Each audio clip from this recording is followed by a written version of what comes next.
Oi pessoal, a partir deste vídeo nós vamos começar a trabalhar os estudos de comparação, de grupos, em que a variável foi examinada através de uma proporção, de uma frequência relativa. Esse é o objetivo desse nosso primeiro vídeo dentro de cálculo amostral para estudo de comparação. Então, nos estudos de comparação de proporções, nós temos duas proporções entre dois grupos e gostaríamos de comparar e verificar se há diferença entre essas duas proporções. No caso aqui, 60% e 50%. O que a gente precisa para fazer um estudo como esse? Primeiro, eu preciso saber qual é o tamanho do meu efeito, ou seja, qual é a diferença mínima que você gostaria que a análise estatística detectasse caso ela ocorra. É o mínimo. Portanto, se você define 10% de diferença, se no seu estudo der 20, você ainda estará salvaguardado para detectar essa diferença. Não vai conseguir detectar se você definiu 10% e no seu estudo você encontrou 5%, porque você setou, você objetivou o seu estudo para detectar essa diferença de 10%. Isso que nós chamamos de tamanho do efeito. Também deveremos definir o nosso nível de erro, unilateral ou bilateral, sabendo-se que geralmente a gente usa o bilateral porque a gente não sabe quais dos grupos é maior ou menor, Então, esse é o padrão bilateral.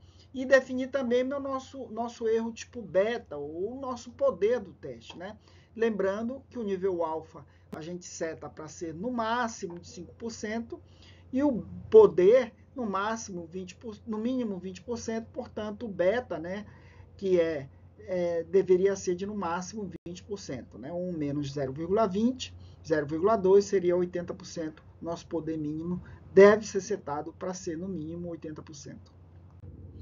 Davi, eu ainda estou confuso em relação a esse tamanho do efeito para comparar proporções. Bem, nós temos algum suporte da literatura definido por Cohen. Cohen definiu esse tamanho do efeito como sendo uma diferença de 10%, de 40% para 50% dos grupos, um tamanho de efeito pequeno.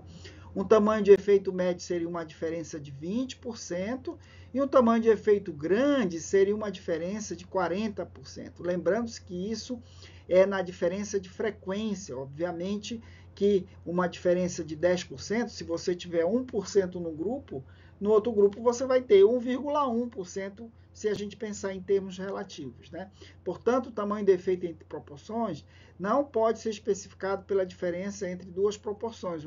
A diferença relativa, por exemplo, 2 é o dobro de 1%, mas imagina detectar uma diferença de 1%. As proporções absolutas é que devem ser especificadas, esse é o comando do Cohen. Isso tudo deve ser visto, gente, com uma certa parcimônia, porque isso é um padrão para quem tem uma prevalência, uma proporção alta observada. Se as proporções forem pequenas, pense bem em utilizar esse tipo de análise, porque imagina quão a diferença de tamanho entre 10 e 1%, que seria uma diferença de 10 vezes. Então, vamos fazer alguns exercícios aqui, pensando nesse desenho, do que é importante, a partir do programa Biostat. Veja que eu quero detectar uma diferença de 10%, vocês vão ver, logo depois nós vamos mostrar o mesmo exemplo no programa GPower, que é o programa que a gente mais utiliza para cálculo amostral, e vocês vão ver que a entrada dos dados é exatamente a mesma, E eu tenho um nível alfa, vou definir um alfa bilateral de 5%, porque eu não sei para que lado eu vou encontrar essa diferença, e um poder de 80%, que é o mínimo. Veja que é muito simples, da gente detectar isso.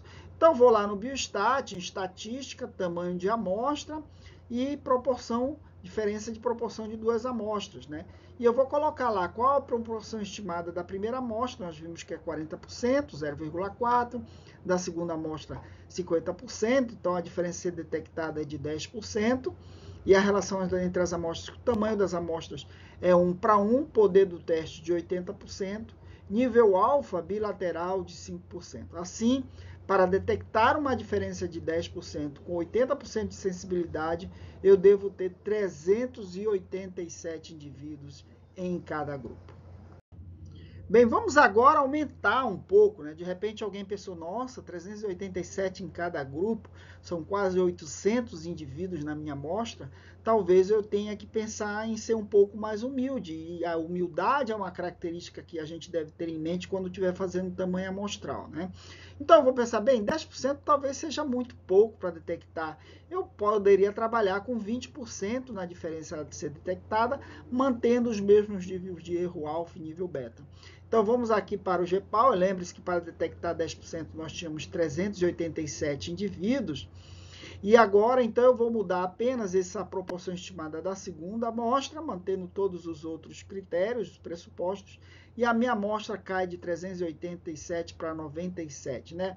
Então vejo que eu dobrei a diferença ser detectada, mas a minha amostra caiu quase 4 vezes. De fato, o tamanho do efeito mexe muito no tamanho amostral. Então, por isso que eu digo, se está em dúvida entre 10% e 20%, faça primeiro um cálculo para 20% e depois faça para 10% e veja o que mais se adequa. Lembrando, obviamente, que se você examinar 97 indivíduos apenas, você não vai conseguir detectar uma diferença de 10%. E se essa diferença de 10% for importante, então talvez esse cálculo seja mais apropriado.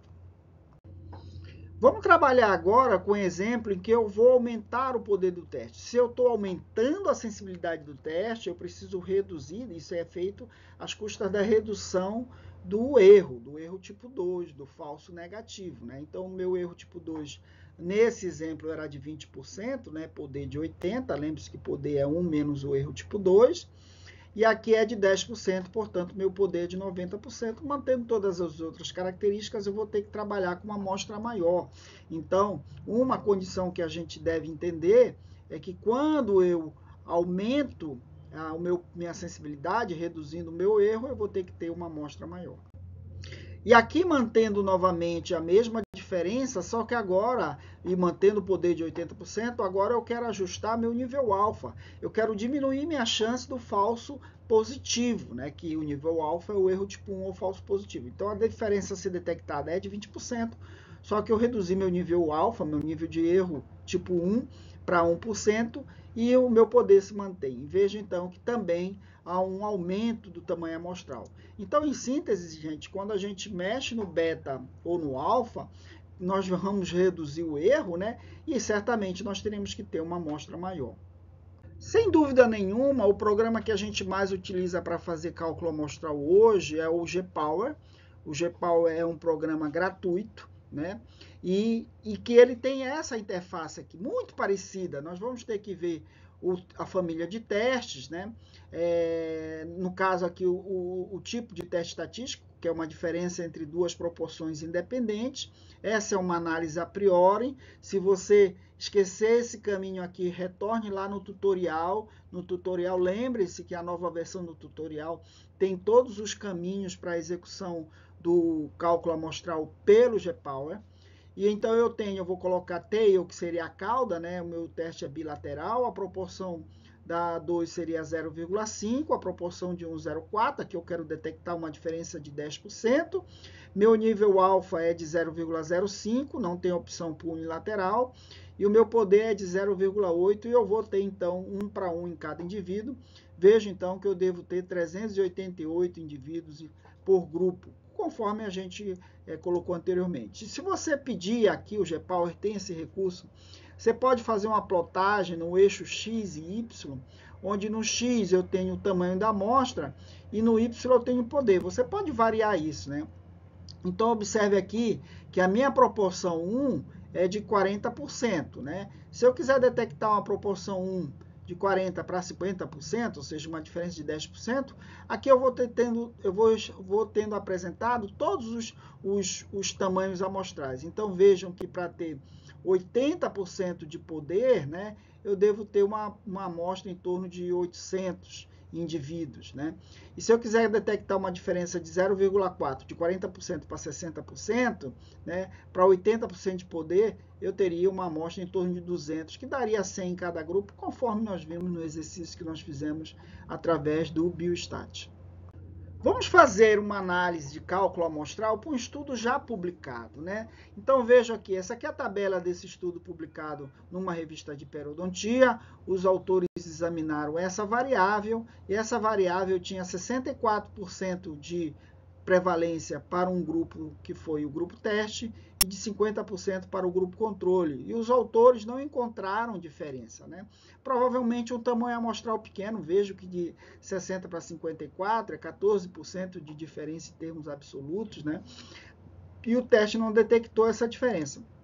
Então, se nós formos no G-Power, né, vamos lá, família de teste Z, proporção entre duas diferenças, e eu quero fazer um cálculo, qual seria, se eu considerar essa diferença como importante, qual seria o tamanho amostral que eu deveria utilizar no meu estudo? Né? Os autores examinaram 50 indivíduos em cada grupo, e o cálculo amostral está me dizendo que o tamanho da minha amostra para eu detectar essa diferença deveria ser de, no mínimo, 196 indivíduos em cada grupo. De fato, quando você trabalha com proporção, espere um tamanho amostral centenário. Raramente, quando a gente trabalha com sim, não, doente, saudável, esses cálculos amostrais para comparar duas proporções, eles são cálculos que nos levam aí a 100 indivíduos. Vocês viram que para detectar uma diferença de 40% para 60%, né, no exemplo anterior, a gente precisaria de 97 indivíduos por grupo.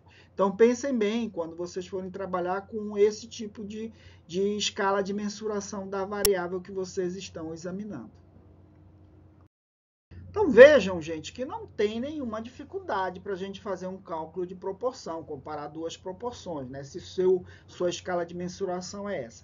Nesse último exemplo, eu mostrei a vocês uma comparação de um estudo que já tinha sido publicado, né? E eu simulei que eu gostaria de detectar uma diferença de 14%. Eu não penso que essa seja a forma adequada da gente fazer um cálculo amostral. É melhor a gente pensar qual seria o efeito mínimo que eu pretendo detectar e não coletar na literatura, fulano achou uma diferença de 14%, eu vou fazer meu cálculo para achar essa diferença. Não, não é assim. Pense, pode ser que 14% seja muito, né? Então talvez usar 10%, ou pode ser que 14% seja uma diferença, um tamanho de efeito pequeno, e eu devesse usar 20%. Então eu acho que essas análises a priori, elas deveriam pensar, né, discutir com seus pares, com seu orientador, com seus colegas de trabalho, também pesquisadores, qual é a diferença mínima que você deve detectar.